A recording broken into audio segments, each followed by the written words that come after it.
Salutations mes amis. Vous avez peut-être entendu le dicton « voir, c'est croire ». Mais peut-on vraiment fonder nos croyances sur ce que nous voyons? Par exemple, regardons cet incroyable dessin à la craie. C'est l'œuvre d'un célèbre artiste allemand, Edgar Müller, et il s'intitule « Crevasse ». En regardant l'image, on a l'impression qu'il y a un énorme précipice glaciaire sur le trottoir, avec une autre personne qui vacille dangereusement au bord du précipice.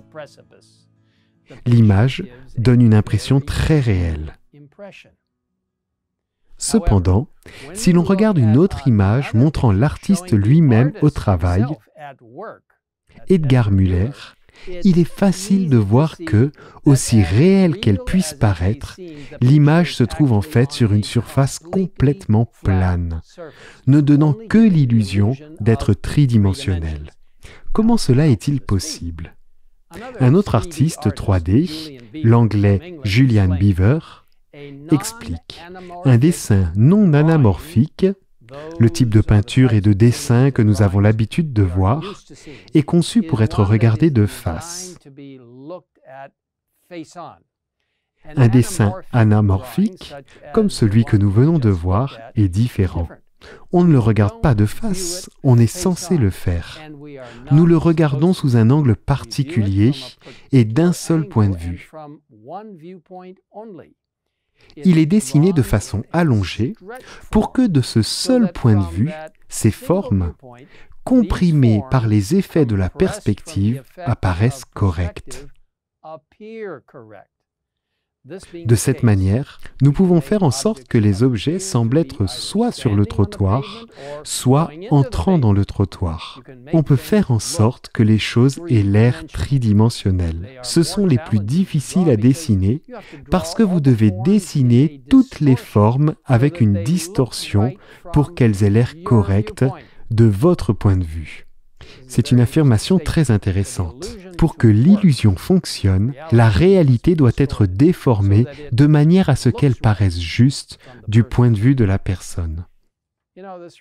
Cela me rappelle ce que nous dit Proverbe, chapitre 14, verset 12.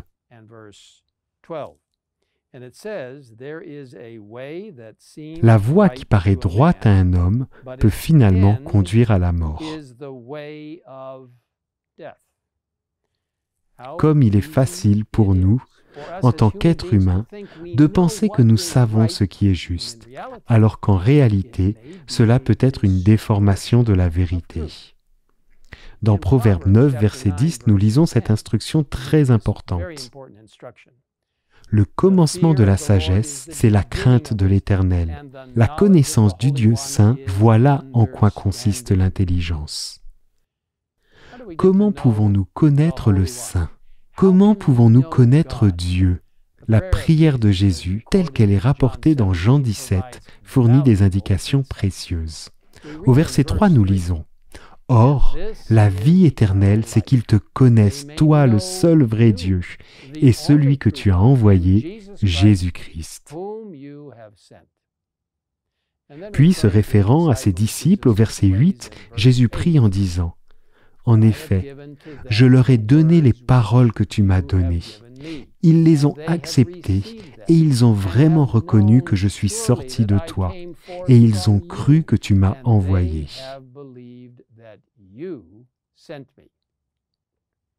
Vous voyez, la parole de Dieu est un thème important tout au long de cette prière de Jésus.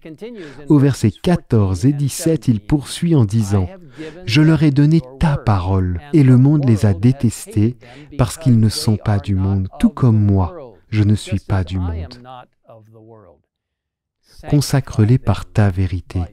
Ta parole est la vérité. » Et puis Jésus prie pour nous. Je ne prie pas pour eux seulement, lisons-nous au verset 20, mais encore pour ceux qui croiront en moi à travers leurs paroles, afin que tous soient un. Nous voyons ici clairement comment connaître Dieu. C'est par sa parole inspirée, la Bible. Car voyez-vous, la Bible n'est pas seulement inspirante, Elle est inspirée. Dans 2 Timothée, chapitre 3, versets 16 et 17, nous lisons « Toute écriture est inspirée de Dieu et utile pour enseigner, pour convaincre, pour corriger, pour instruire dans la justice, afin que l'homme de Dieu soit formé et équipé pour toute œuvre bonne. » Vous voyez, mes amis, nous sommes au bord même de l'éternité et nous sommes avertis qu'il y aura des déceptions surprenantes. Nous ne pouvons pas nous fier à nos sens. L'erreur sera présentée comme la vérité et la vérité sera condamnée comme l'erreur. Comment pouvons-nous être préparés? L'esprit de prophétie nous donne des instructions claires qui désignent toujours les Écritures comme la parole de Dieu.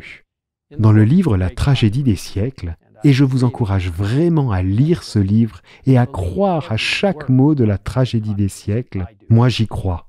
À la page 643, nous lisons cet avertissement solennel. À la loi et au témoignage. Si l'on ne parle pas ainsi, il n'y aura point d'aurore pour le peuple.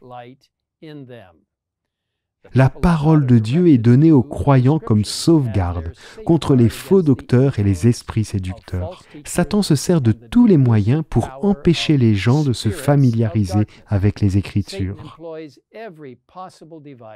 dont les déclarations claires et précises dévoilent ses desseins. Chaque réveil du peuple de Dieu est marqué par un redoublement d'activité de la part de l'ennemi.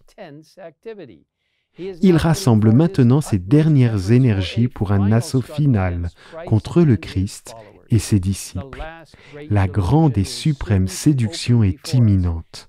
L'Antichrist va opérer ses plus grands prodiges sous nos yeux. La contrefaçon sera si parfaite qu'il ne sera possible de la démasquer que par les Écritures. C'est en effet par ces dernières qu'il faut prouver la nature de chaque déclaration et de chaque miracle. Ceux qui s'efforcent d'observer tous les commandements de Dieu devront affronter l'opposition et la moquerie. Ce n'est que par la confiance en Dieu qu'ils pourront subsister. Il faut, pour faire face aux épreuves qui les attendent, qu'ils comprennent la volonté de Dieu telle qu'elle est révélée dans sa parole. Ils ne pourront honorer l'Éternel que dans la mesure où ils auront une juste conception de son caractère, de son gouvernement et de ses desseins, et où ils se conformeront à ces derniers. Seuls ceux qui seront fortifiés par l'étude des Écritures pourront subsister au cours du dernier conflit. Chacun devra résoudre cette question vitale. Obéirai-je à Dieu ou aux hommes? L'heure est décisive et imminente. Nos pieds reposent-ils sur le rocher immuable des Écritures? Sommes-nous prêts à prendre la défense des commandements de Dieu et de la foi en Jésus? Mes amis, construisons notre foi sur la parole de Dieu. Prenons le temps de nous connecter avec lui chaque jour par la prière et la lecture de la Bible, en l'acceptant comme sa parole et en nous laissant guider par le Saint-Esprit.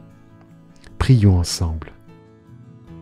Père Céleste, nous te remercions pour la parole de Dieu, pour la compréhension fondamentale qu'elle a de toi,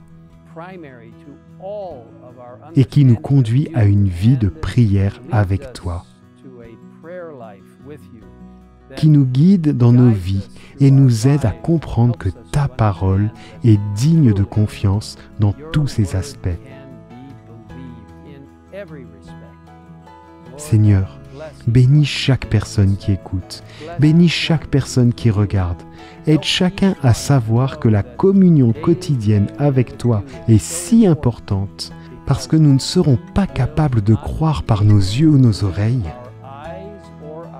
sauf si nous savons ce qu'est la vérité à travers la parole de Dieu. Alors aide-nous à ne pas faire partie de l'illusion, mais aide-nous à tenir fermement sur la précieuse et sûre parole de Dieu de la prophétie. Merci de nous écouter. Au nom de Jésus. Amen.